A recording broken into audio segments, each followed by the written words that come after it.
Good morning to all of you. Class 7th, Subject Social Science, Chapter 4, Air. Dear students, आप अपनी book का page number 24 निकालेंगे। वहाँ से आज हम पढ़ेंगे air pressure. You will be surprised to know that air above us presses us with a great force on our bodies. ये जानकर आपको आश्चर्य होगा कि वायु हमारे शरीर पर उच्च दाब के साथ बल लगाती है। However, we don't even feel it. This is because the air pressure presses us from all directions and our body exerts a counter pressure. किंतु हम इसका अनुभव नहीं करते हैं। ये इसलिए होता है क्योंकि वायु का दाब हमारे ऊपर सभी दिशाओं से लगता है और हमारा शरीर विपरीत बल लगाता है। Air pressure is defined as the pressure exerted by the weight of air on the earth's surface.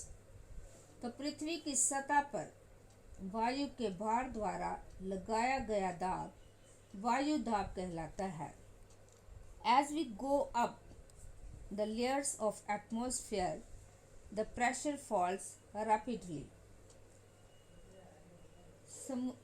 वायुमंडल के ऊपर की ओर जाने पर दाब तेजी से गिरने लगता है। The air pressure is highest at sea level and decreases with height. Horizontally, the distribution of air pressure is influenced by temperature of air at a given place. In areas where temperature is high, the air gets heated and rises. This creates a low pressure area. Low pressure is associated with cloudy skies and wet weather. तो समुद्र स्तर पर वायु दाब सर्वाधिक होता है और ऊंचाई पर जाने पर ये घटता जाता है। वायु दाब का क्षैतिज वितरण किसी स्थान पर उपस्थित वायु के ताप द्वारा प्रभावित होता है।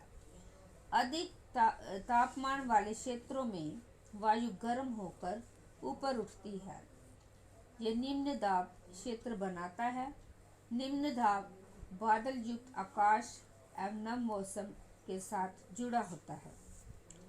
In areas having lower temperature, the air is cold, is therefore heavy. Heavy rain sinks and creates a high pressure area. High pressure is associated with clear and sunny skies. The air also moves from high pressure area to low pressure area. तो कम तापमान वाले क्षेत्रों की वायु ठंडी होती है। इसके फलस्वरूप ये भारी होती है। भारी वायु निम्नजित होकर उच्च दाब क्षेत्र बनाती है। उच्च दाब के कारण स्पष्ट एवं स्वच्छ आकाश होता है। वायु सदैव उच्च दाब क्षेत्र से निम्न दाब क्षेत्र की ओर गमन करती है। अब इसके बाद हम पढ़ेंगे विंड। विंड मीन्स पवन। The movement of air from high pressure area to low pressure area is called wind. उच्च दाब क्षेत्र से निम्न दाब क्षेत्र की ओर वायु की गति को पवन कहते हैं। You can see wind at work as it blows dry leaves down the pavement of uproots trees during a storm. आप पवन को काम करते देख सकते हैं जब यह सड़क पर गिरी पत्तियों को उड़ाती अथवा तूफान के समय पेड़ों को उखाड़ देती है। Sometimes when the wind blows gently, you can even see it blowing away smoke or fine dust. At times, wind can be so strong that it is difficult to walk against it. You must have experienced it is not easy to hold an umbrella on a windy day. Think of some other examples when strong winds have created problems for you. Winds can be broadly divided into three types.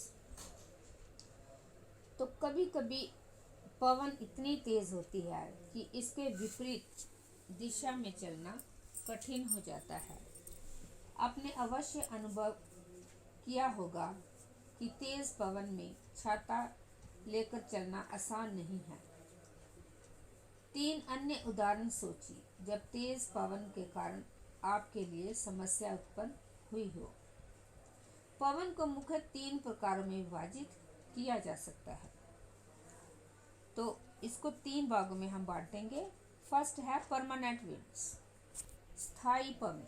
Permanent होता है स्थायी पवन। The trade winds westerlies and easterlies are the permanent winds. These blow constantly throughout the year in a particular direction.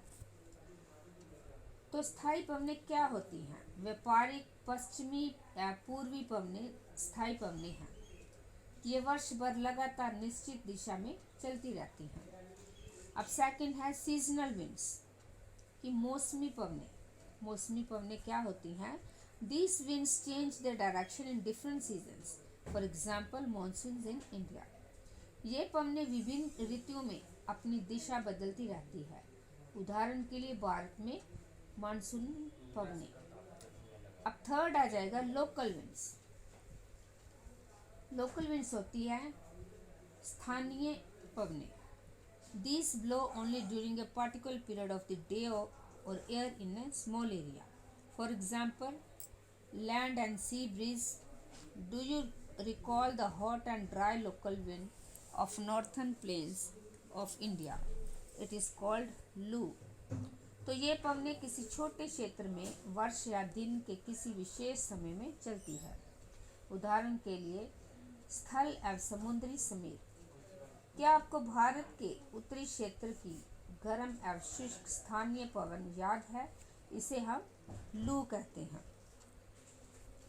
तो dear students, जितना मैंने आपको पढ़ाया है पेज नंबर 24 और 25 से, वो आप 2 बार इसकी रीडिंग करोगे और जो डिफ़िकल्ट वर्ड्स आपको लगते हैं उनको अंडरलाइन करके आप अपनी कॉपी पे एक वर्ड को 3-3 या 4-4 बार लिख के उसके स्पेलिंग याद करेंगे। Thank you and have a nice day.